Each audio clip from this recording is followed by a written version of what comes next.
salaamaaleykum wa rahmatulah salaamaaleykum wa rahmatulah man la Thiampc maa lay présenté benn installation bi ñu def mooy caméra de surveillance bi ñu installé si benn pharmacie mu nekk installation boo xam ne dafay sécuriser pharmacie bi sécuriser aussi tamit si entourage li wër pharmacie bi ak yëpp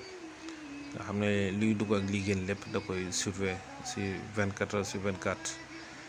comme noonu ngeen ko gisee noonu man maa nekk noonu daan def installation bi man la Thiampc mu nekk lu am solo installation bi nag ñu ngi ko defee fii si Touba mu nekk pharmacie boo xam ne pharmacie bu mag la boo xam ne li fay daje si ay nit dafay xaw a bëri moo tax ñoom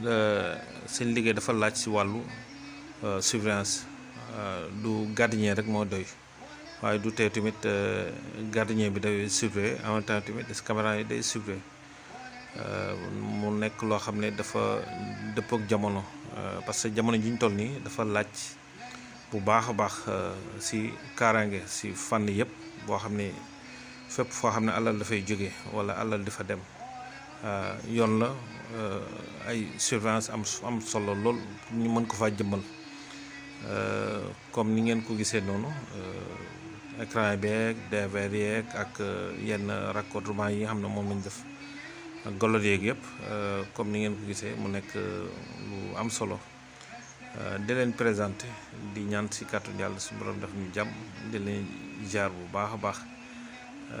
di leen présenté sama vidéo bi maa ngi Touba di liggéey si wàllu informatique si côté hardware ak software si côté électronique bi ak maintenance informatique ak si côté secteur yu bëri si création beeg yëpp man maa ngi si leen jaar bu baax di ñaan si kàttan yàlla si borom def ñu jàmm.